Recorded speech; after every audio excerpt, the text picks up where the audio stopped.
Hello, welcome to my kitchen. If you're returning, welcome back. Is there anything better than the smell of fresh baked bread in your house? Or is it bacon? It's pretty close. You can pronounce every single thing that's in that loaf that you make at home.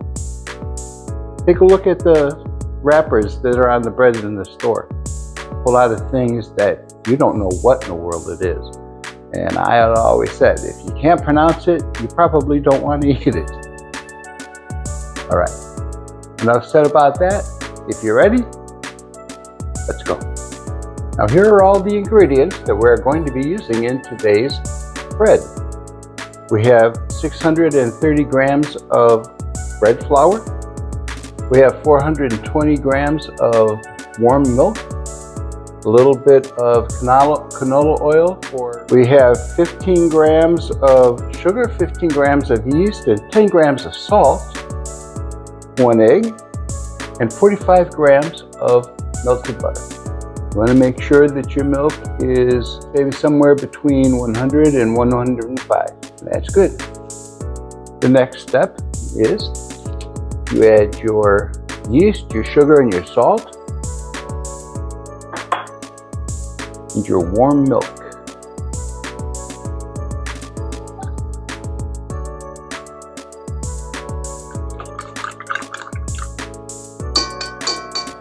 Let that set for about 5 to 7 minutes. You'll see that if the yeast is active and alive, it'll start to foam up. Once you start to see your yeast is reacting, then you gently add the flour.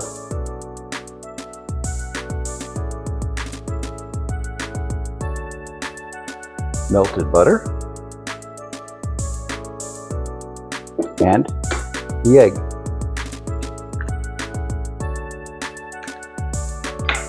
Once you have all of your ingredients in the bowl, you place the bowl on your mixing stand. Attach the dough hook.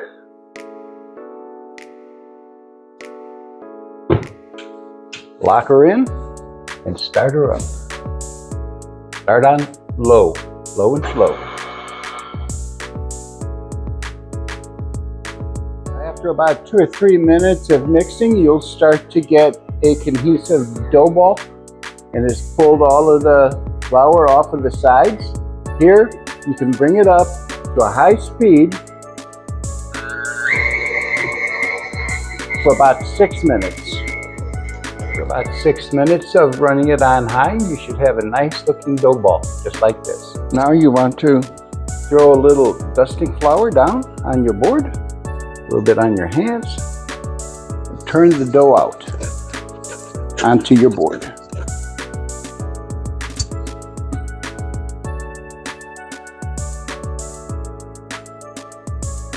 Want to see how stretchy it is? You do the window pane maneuver. See, it doesn't break, it stretches out nicely, so that means it's got some good dough strength. All right, so we're just going to knead a little bit, knead it just a little bit, and get it into shape.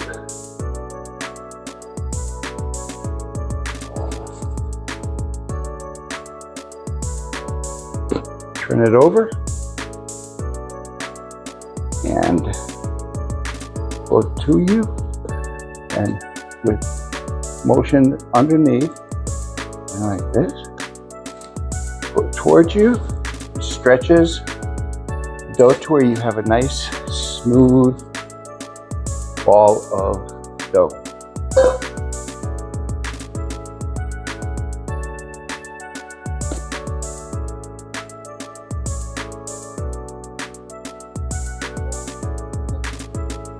Now you take a nice size bowl. You want to make sure that it's large enough because the dough will expand, it'll rise.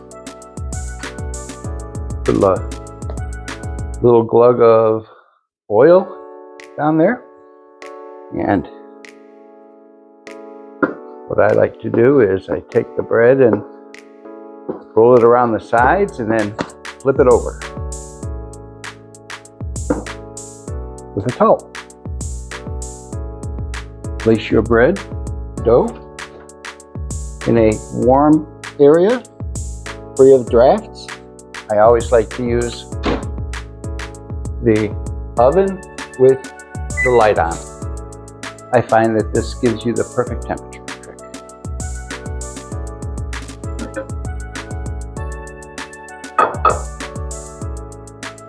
You're trying to put parchment paper down in a area, it never wants to, no matter what you do, it never wants to stay put. However, simple trick. The reason why your parchment paper won't form well is because it is parched. But you get it wet, bring it out where it's just a little damp,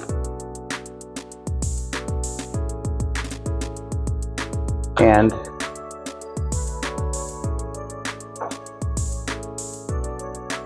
voila. It forms perfectly. All right, the first proof is done.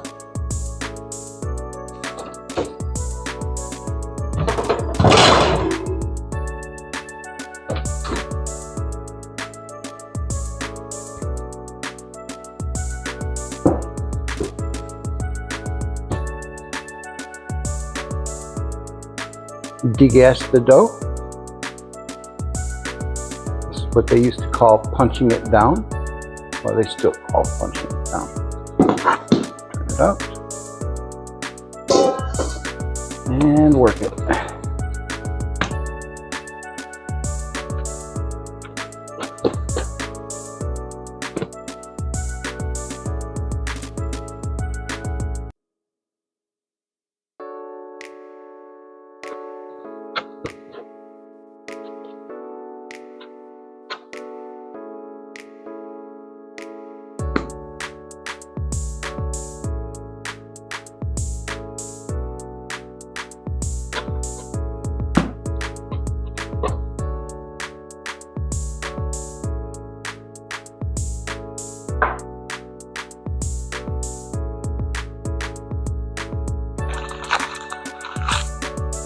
In for her second proofing.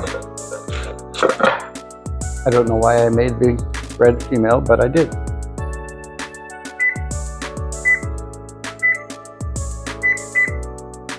Again, set the timer for 1 hour. See you in an hour. Here you go, second proof is ready.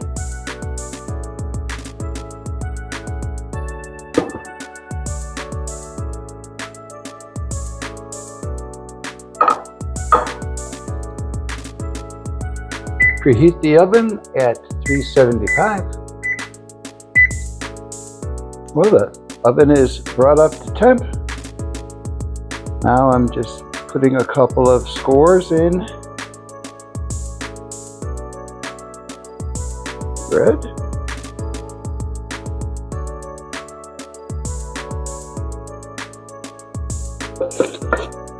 It on, and off we go.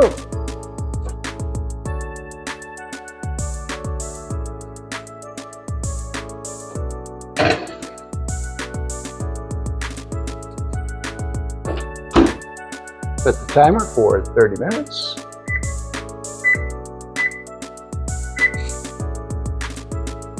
See you in 30.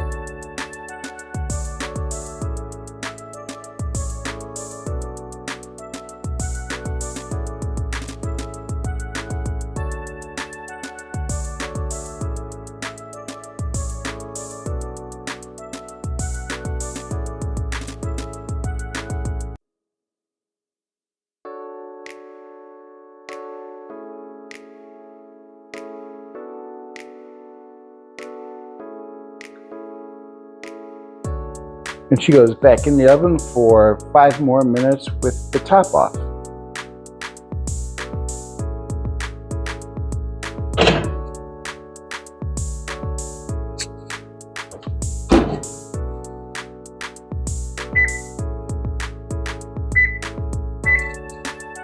Set the timer for 5. 5 minutes is up.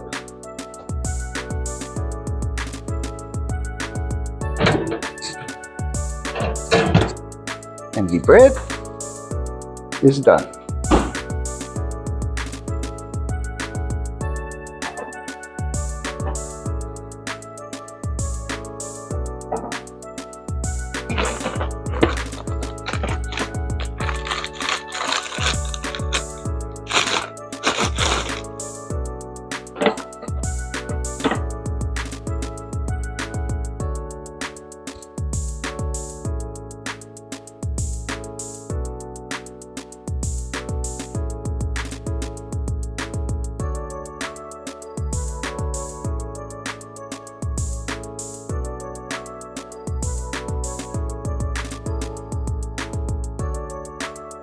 And there we have wonderful loaves of bread. And the house smells fantastic. I like it. Later.